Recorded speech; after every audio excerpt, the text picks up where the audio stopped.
APU. American Public University is proud to present the following podcast.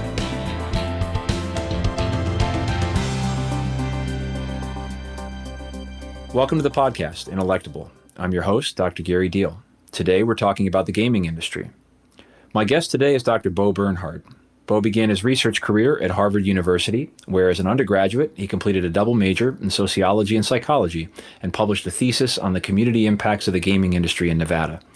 In 2011, he was named executive director at the International Gaming Institute for the University of Nevada, Las Vegas, where he now oversees all research and academic functions.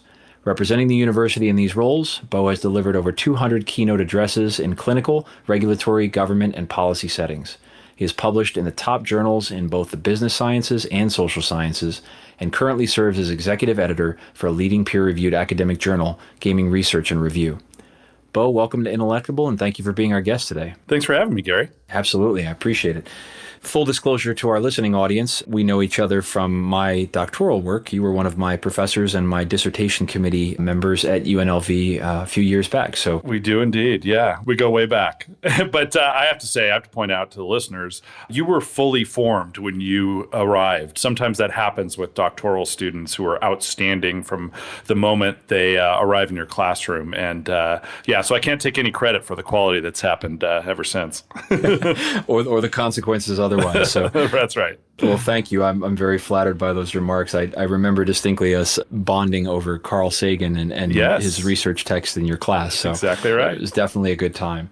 So we're here today to talk about gaming and what's happening in that world. It's been a few years. I've been removed from the gaming industry as I moved back to Orlando in 2015. But I'm curious to know, to sort of address the elephant in the room, what has happened from your perspective in light of the current apocalypse, that we're dealing with, the pandemic that is COVID, and what's open, what's closed, and how is gaming surviving this, if at all? Yeah, I think it's important. You know me, Gary. I love the long historical perspective, right? The kinds of perspective that Carl Sagan brings, right, over many, many, many, many years. And the Gambling Act has long been commercialized in a wide variety of ways. Dating back, the cavemen used to gamble with bones, right? And it's been turned into a business in a variety of different ways all over the planet. And right now, we certainly are facing one of the more significant challenges in the history of the Gambling Act and its commercialization. We're especially feeling that in a particularly acute way here in Las Vegas, right? Where there was a period of time there, and it was surreal. The Las Vegas Strip, which is just down the road from your alma mater, the University of Nevada, Las Vegas, was dark and was empty. And it really did look apocalyptic. It looked like a sci-fi movie. And, not only for those who visit here, they think, well, the party was shut down and that's too bad. But from the perspective of the community who lives and works here, I mean, that's such a massive part of the employment base. And so it sort of symbolized this dark street in the center of our town, all of the scary stuff that was happening in the world beyond. Las Vegas has since seen a reopening period. There have been some starts and stops, some ebbs and flows. But as it stands now, we're at about 50% capacity. And, you're seeing that play out in a lot of different places around the world. In general, local casinos that cater to a customer base that's within, say, a 2-hour drive, are doing better than places like Las Vegas, where you have to often take a plane to get there. So that makes sense from the perspective of how difficult travel's gotten for all of us. But right now is a challenge that's certainly unique in my career, and I think in the career of many who've been in this industry much longer. Absolutely. So did cavemen really gamble with bones? Is that? They did really gamble. There's a great book that a colleague of mine, David Schwartz, wrote called Roll the Bones, which is the history of the Gambling Act, and starts with literally that scene. Wow. I did not know that. It went as far back, but I can certainly understand you had to do something to pass the time. So That's right. For sure. Yeah, it seems to be wired into our DNA. There's something about humans that makes us find interesting having something at risk when the outcome is in doubt. right? Yeah. That's kind of true when you watch a movie, right? You get invested in these characters and you're really hoping that the good guy with whom you've identified wins in the end. But you're not really sure in the end whether the bad guys or the good guys are going to win. We find that really, really fun. And the same thing happens at a craps table, right? Yeah. You've got something on the line and you're not really sure how things are going to turn out. There's something in our wiring as humans that finds that fun. Some find it more fun than others, and some find it way too fun and develop addictions. However, it is something that seems to be wired in our DNA and certainly is present throughout human history. So I'm going to take a hard right here, but you just mentioned it. I mean, addictions. And so I'm curious to know, I don't know that we ever discussed this years ago when we worked together, but in terms of legalization and the ethics behind the industry, what is your position on that? Because obviously there's different jurisdictions, and I think it's mostly illegal at this point across the spread, but there are places obviously where you can gamble legally. So what are your thoughts on that in terms of the societal impact and where it's going? Yeah, one of the more remarkable things over this expansion period, and really you can look back to the period when Atlantic City, for example, came on board and Las Vegas effectively had a competitor to its monopoly status. And that was at a period of time where we saw the beginning of a massive period of gambling expansion. Now gambling is legal in 48 of the 50 US states, and actually a fairly similar proportion of nations worldwide. That's part of what we do at the International Gaming Institute. Any given year, we typically hit 6 continents in studying this thing. But what's remarkable is we actually measured gambling addiction rates in the late 70s, early 80s, and they've stayed fairly stable, which might argue for a biological programming, right, with addiction. There does seem to be, at least in my observations, amongst problem gamblers, they go to a different place, right? And that place is in part dictated by biology. And this starts to make sense when you realize that there's a proportion of the population that just can't drink, right?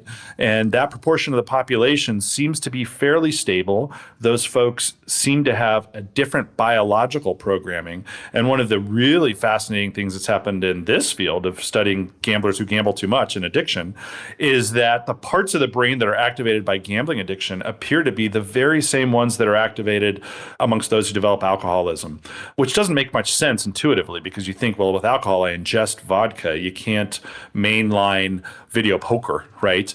And yet, we do a lot of things in life that affects our neurochemistry, right? Watching a basketball game with your favorite team playing affects your neurochemistry. But we certainly have a situation where that biochemistry appears to be driving a fairly stable rate of addiction. So we haven't seen what I think some might have expected with the expansion of gambling, with a consequent uptick in gambling addiction. Absolutely. And I think I misstated earlier, I had the reverse. It's legal in more places than it is illegal now, as you mentioned, 48 states legal. Right. How does that compare? Because I know you do a lot of work internationally. So when we look at I think it's 211 countries maybe, what does the spread look like globally in terms of legalization for gambling? Yeah, it's remarkable. I mean, if you had told me, and part of my biography is that I'm a native Las Vegan, I grew up here. If you had told me as a kid growing up in the shadows of these bright lights that squeaky clean Singapore, a place where it is technically illegal to chew gum because gum is dirty and sticky and gets on the soles of your shoes, will be a place that will welcome the most spectacular Las Vegas-style casino resorts on the planet, I would have said that's crazy, right? That'll never happen. Singapore looks like Orlando. It looks like Disneyland, Disney World, I suppose, in that it's just pristine, right? And so the notion of bringing something that has long been stigmatized like gambling into its backyard seemed kind of absurd.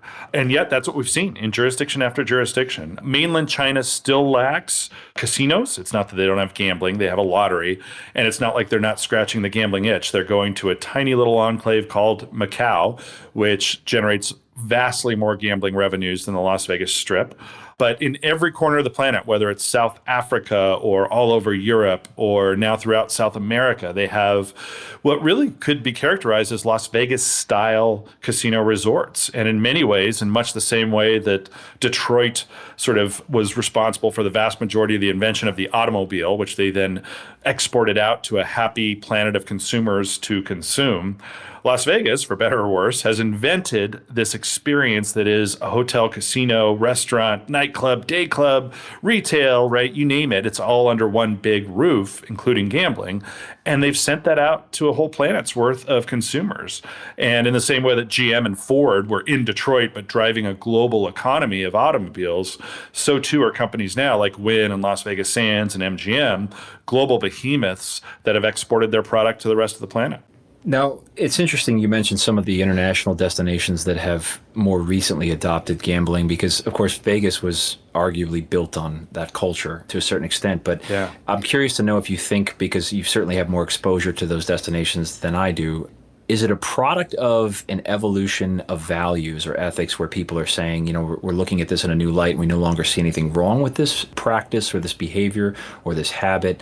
Or is it a product of, frankly, we still look at this as wrong, but it makes us so much damn money that we don't care? I think the answer, that's a really astute question, actually. And I think the answer is yes, right? I think it's both. Well, we've tracked this in the United States. There definitely, year over year, is a dramatic rise in the sociological acceptance of gambling as something that's okay for my neighbors to do. It might not be something that I choose to do, but it's something that I think we should allow in society, much as we've seen similar acceptance of marijuana, for example, right? But at the same time, when you look at the legalization processes in jurisdictions around the world, they tend to track economic downturns, or at the very least, moments when government jurisdictions are in need of new pots of money.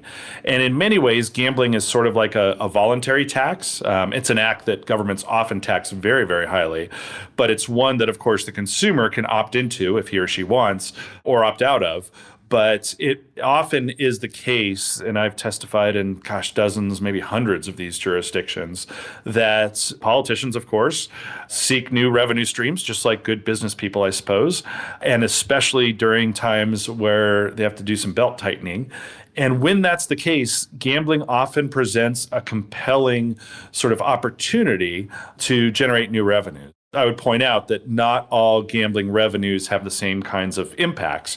If you're creating a tourism destination-oriented integrated resort casino with all the bells and whistles that I referenced earlier, where they're almost by definition generating new money into the economy because folks are flying from, for example, Malaysia into Singapore and leaving their money there, that tends to be associated with higher quality economic and community impacts than sort of more local, like a slot machine in a convenience store that really only draws customers from the neighboring 2 blocks.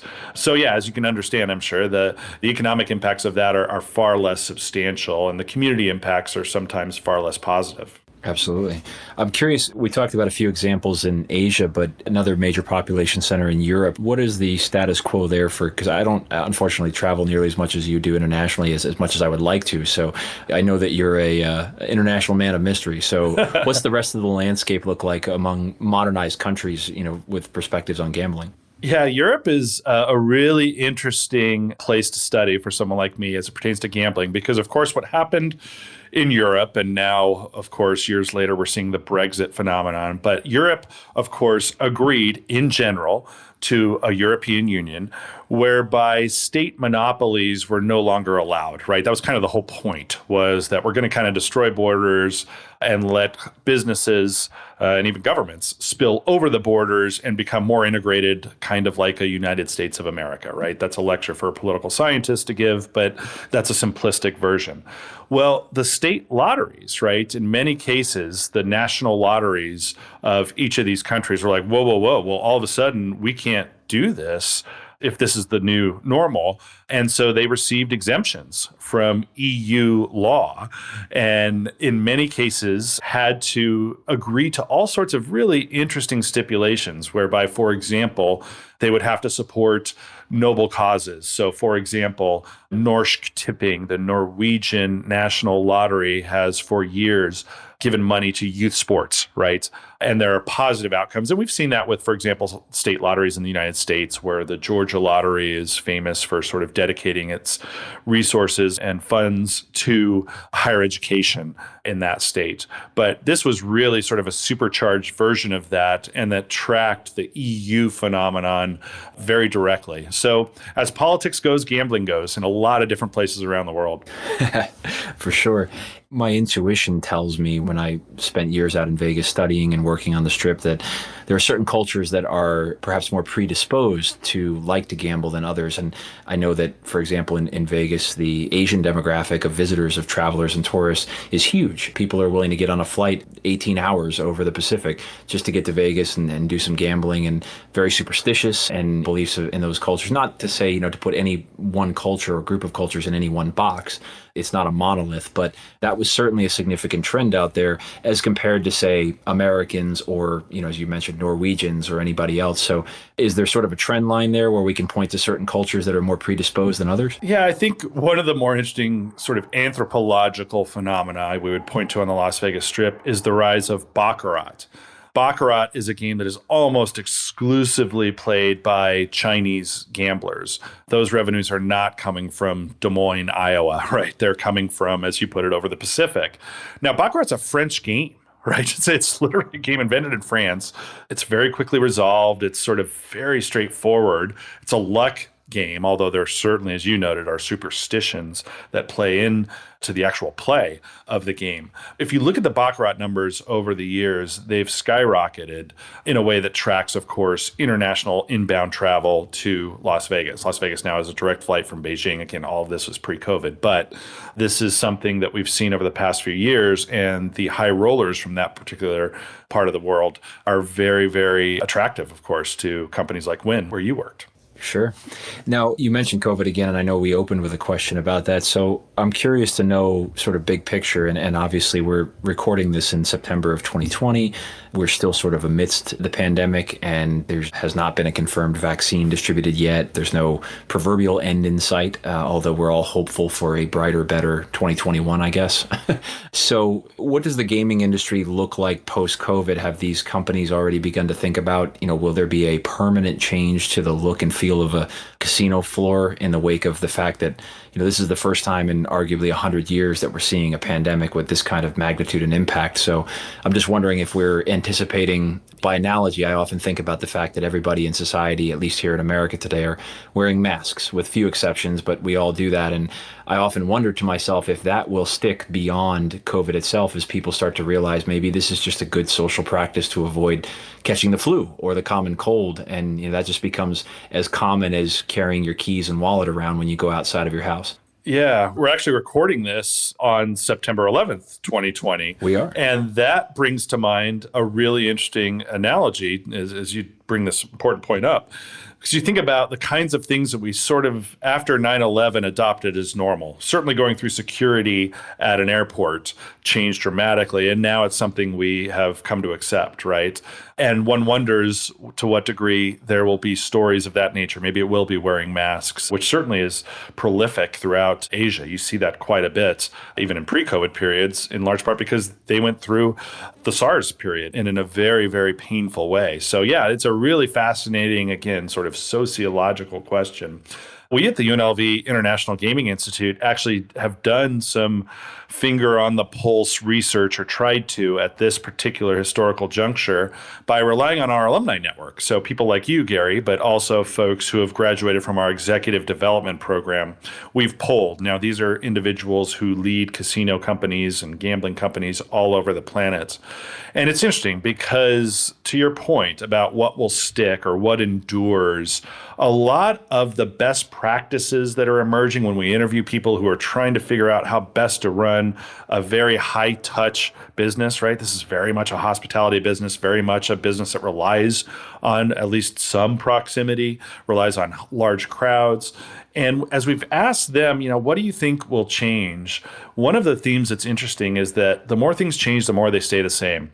By that, I mean, a lot of the interviews that we've done some pretty in-depth interviews with a lot of different executives who have said, it just kind of reminds you of what's important. Communication, right? If the three rules of real estate are location, location, location, the three rules of leadership and maybe customer relations are communication, communication, communication. And we all know that, right? We've all said that probably a million times, but really thinking about the amount of information that you need to give and effectively and how you communicate with, for example, employees who are afraid that the person across the table from them at a blackjack table might be carrying COVID, might be contagious, right? How do you communicate? How do you create best practices? That communication rule has really been one that has emerged from our research, at least. Another thing is connectivity. And again, this probably follows that it used to be that the casino industry, because I think of its highly competitive nature, really didn't lend itself to cross-border collaboration. And by that, I mean, we would have people come to our executive development program from, say, company A, that's a mega company, sit next to somebody from company B, that's another mega company and competitor. And the fear amongst both attendees would be, I'm afraid I might spill more than I absorb. In other words, I might give away the secret sauce more than I will gain from talking to these people openly and with vulnerability, right? And we've tried to get away with that as educators. As a teacher, I'm sure you can appreciate that, and found that being a little vulnerable and open and sharing, even across competitive borders, is one of those best practices that, again, I think was probably always true, never more true than now, when we need to find the best way to keep a customer safe in a casino environment. So again, the more things change, the more they stay the same. Absolutely. Well, you mentioned masks. I have been to China once, and I remember this was way back in 2011, I want to say. And I remember being surprised by all the masks. I was in Shanghai, and so a lot of people walking around with masks. And at that time, pre-COVID, it was just so foreign to me. But it does make sense in light of the context. It stopped me to pause and think about just a moment ago, because you mentioned in 9/11, which I think is a really good point in terms of the permanent changes that lasted beyond the moment. Reflecting today, it's been 19 years, and it's crazy.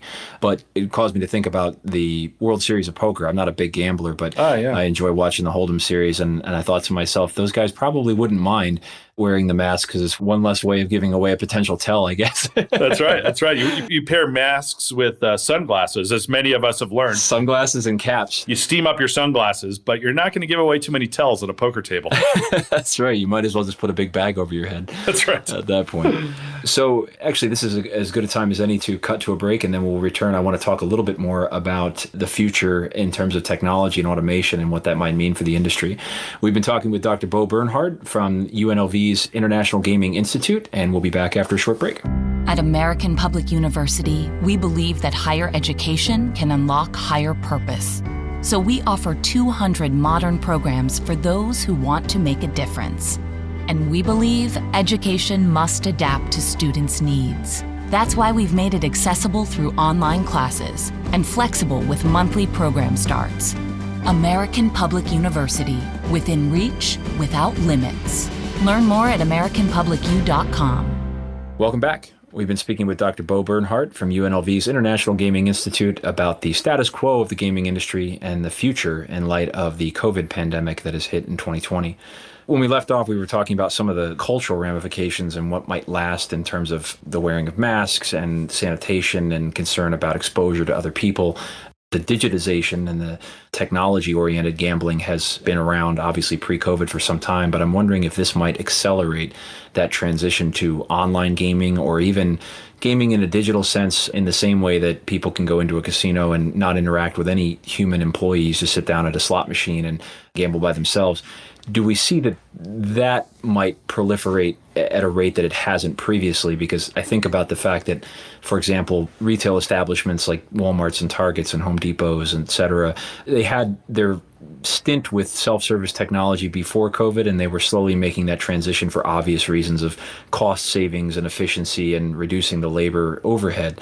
But now I feel like there's a new motivation, and that is that, in addition to all of these other factors, to push people into that self-service world, we're also looking out for your health and safety and that of our employees. So if we can eliminate that person you might have to come into contact with and potentially be exposed to something in the process, we're doing you a favor as our customer. So I'm just wondering if that might see reverberations in the gaming industry. Absolutely. You've hit on a really interesting point, because while Las Vegas was shut down, and certainly there were big stories on the demise of casinos, gaming did not stop. In fact, playing games on your phone, whether they're gambling games or other sort of competitive games, and of course the distinction there is just gambling games mean you have a wager on the outcome, right?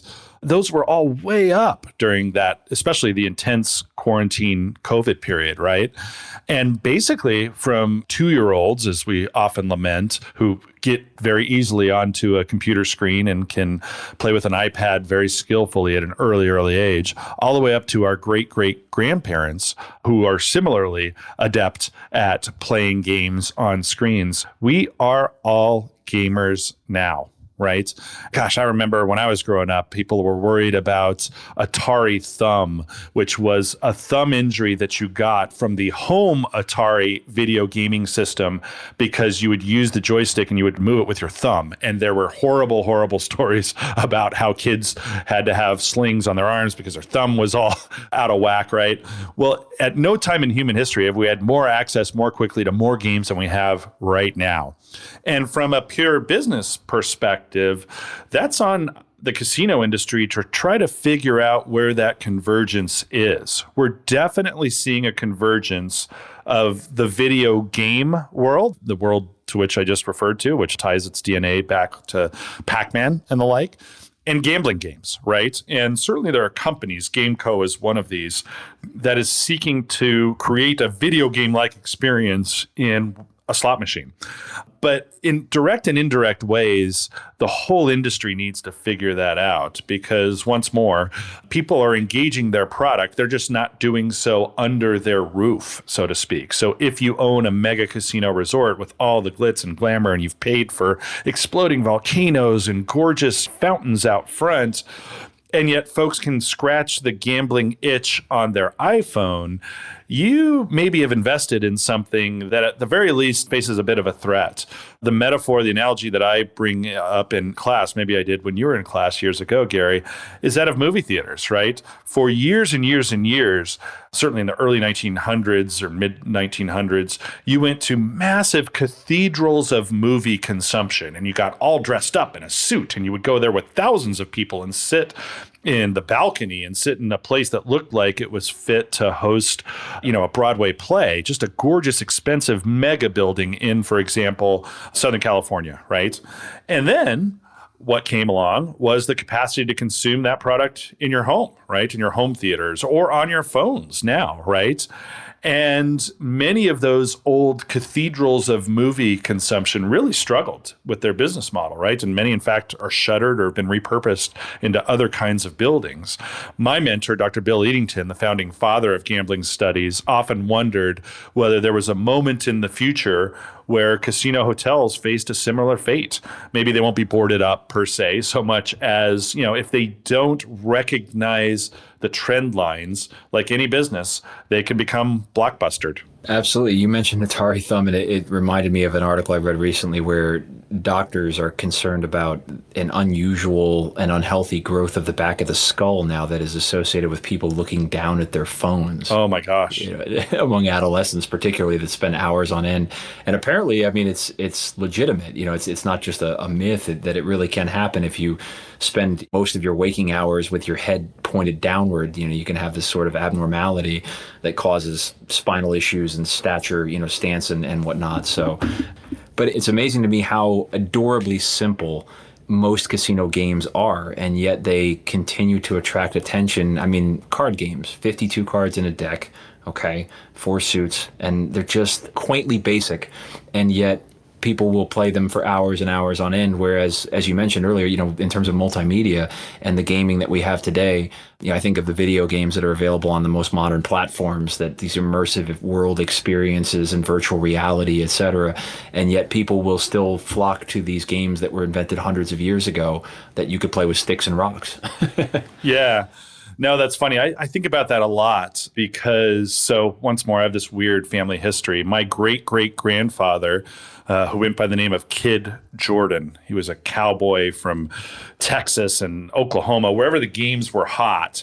He would go, and he was a casino dealer, and of course kept getting shut down by the sheriff because that was illegal, and finally discovered, there's this place out west called Las Vegas that they let you do all that stuff. They let you do all sorts of stuff that we banned pretty much everywhere else, but that was stable for him, and we've been out here more or less ever since.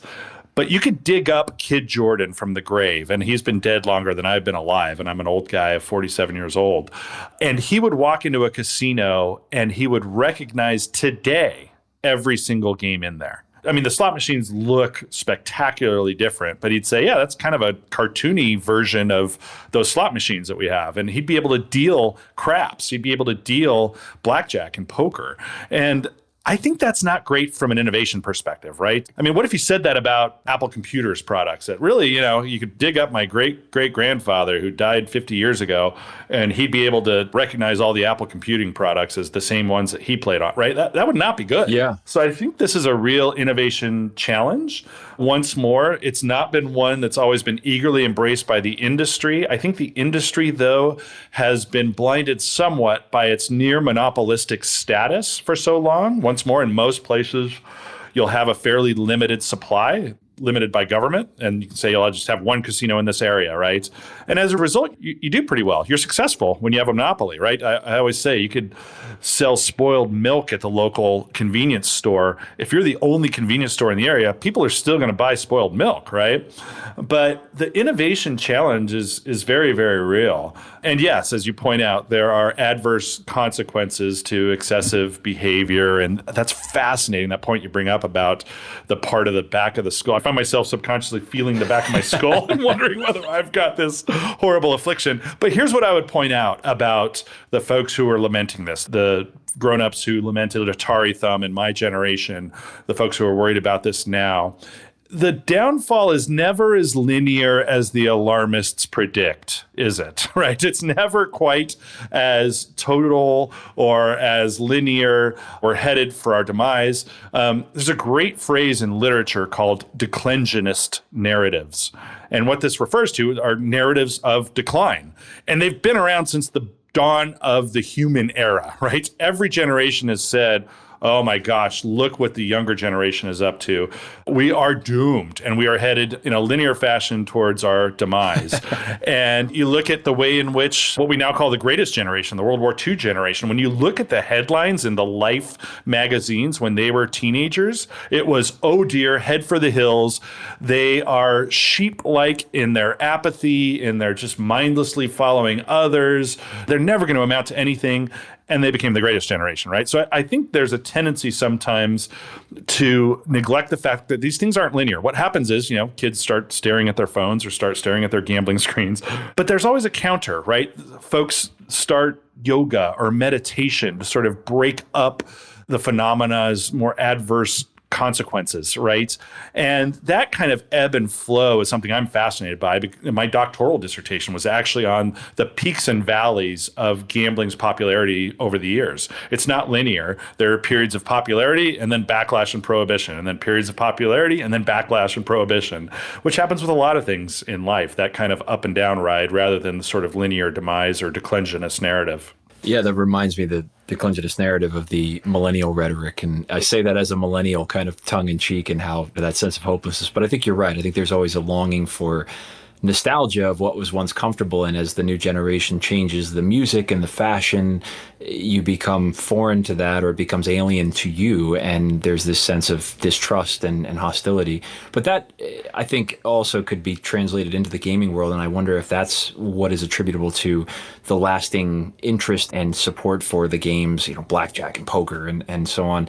It's the don't change what I like. I think about Star Wars, the franchise, and how, everybody loves the the original trilogy to different degrees. And then George Lucas went and did the prequels. And if you were 10 years old like me when they came out, you had no problem with them. But if you remembered, the original movies, the way that people who got to see them live in the theaters did, it was a miserable excuse for a Star Wars trilogy.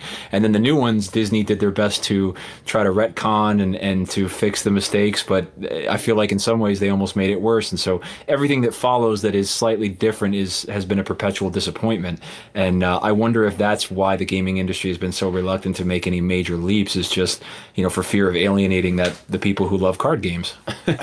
Yeah, I feel like, Gary, you and I could probably do the whole rest of this podcast and another podcast on top of it with Star Wars' life metaphors. But you're absolutely right. I'm a half generation older than you. And so I, grew up with the original. And you look back at again, there's such nostalgia for them. And the scripts are so poorly written, right? Like they get away with lines that in a million years you'd never get away with today, when we really value the potency of the word.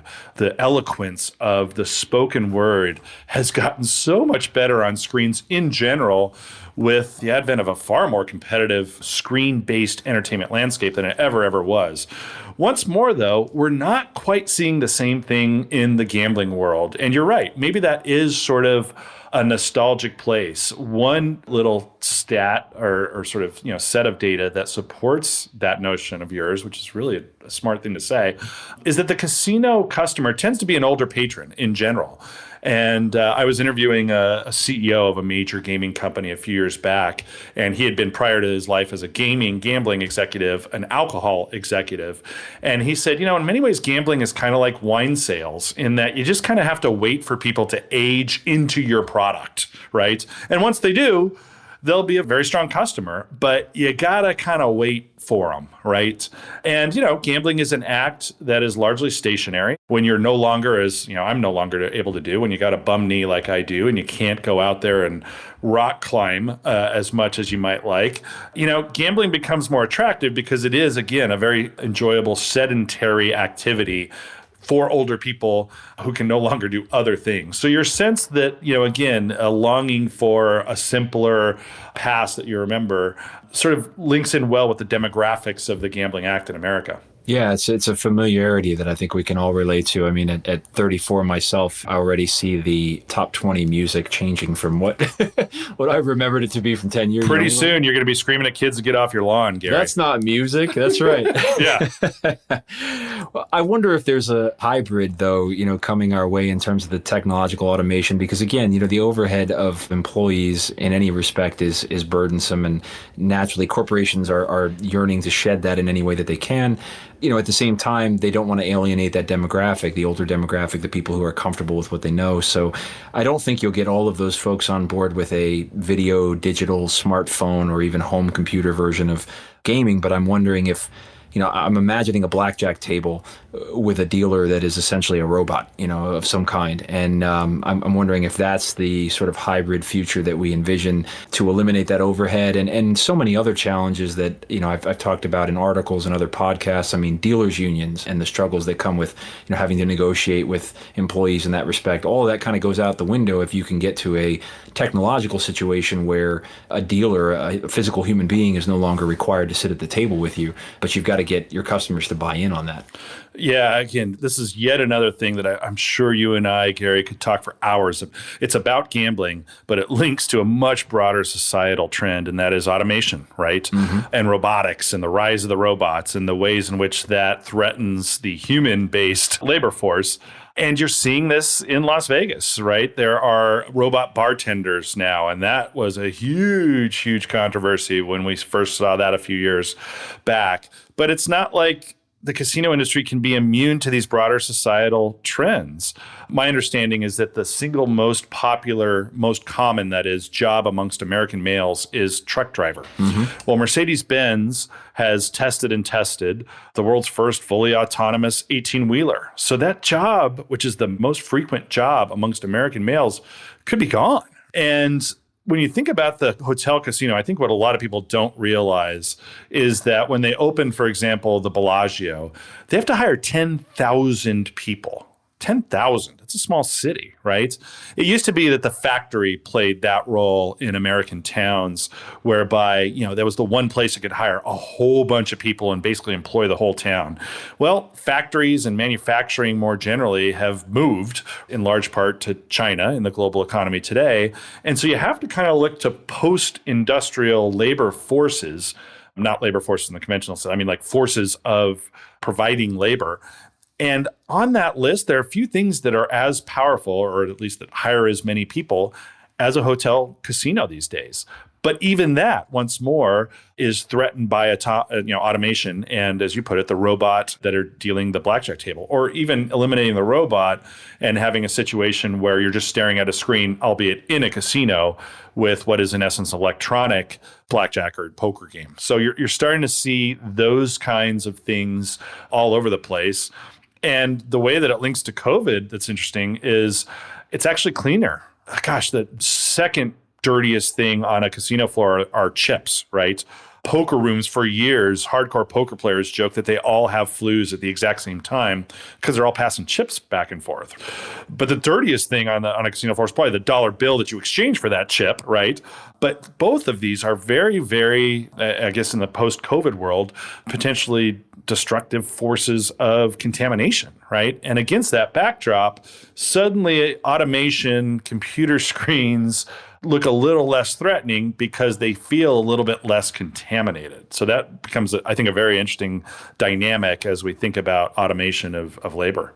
Yeah, it's funny you brought up trucking. 2 weeks ago, I recorded an episode with my colleague, Dr. Larry Parker, who is the program director for transportation logistics management here at APUS. And yeah, we were talking directly about that point. And in addition to Mercedes, Tesla, of course, has their semi that is in progress. And from a car perspective, I have a Model 3 as my daily commuter, and I can attest to the fact that their autopilot software is pretty damn good. It's not perfect. There's still bugs in the system, but they're close. They're as close as anything I've ever seen. So as you mentioned, transportation work is the most abundant career for anybody these days. I think it's 1 in 10 people worldwide is, employed either as trucking or commuter transportation or trains or ships or planes. And so there's a lot of work there. But to your point in gambling as well, I think it's just a matter of time until that product is feasible technologically. And I think that I would wager a guess that they're probably close, if not there, because I've seen what the card counting and card sorting machines can do. And it occurs to me, having spent a lot of time on casino floors in Vegas as a security manager, just kind of watching, that dealers do very little more than just take the cards out of the machine and hand them out to the people at the table. There's not a lot of interaction as is. And so at most, I think your other obstacle is the challenge of consumer readiness for that change. And I would say that you're maybe a generation away because, at this point, folks like you and I, even in our age group, are very familiar, completely comfortable with our iPhones and our tablets and our technology. So to integrate that into something like a gambling table doesn't seem intimidating in any way, shape, or form. And as I said earlier, if you don't believe that, you run the risk of being blockbustered. So that's super interesting that 1 in 10 jobs, a tenth of the economy is moving stuff. Because, again, to bring this to the Las Vegas-based gambling world, 1 in 10 dollars, yen, pesos spent around the world pre-COVID spent on tourism. So it's not moving stuff, it's moving your own butt, right? Up from one plot of earth on the earth to another plot of earth on the earth, typically for pleasure, but also for business, right? The business and convention world, as you know, from working in a Las Vegas hotel casino is a big, big part of this.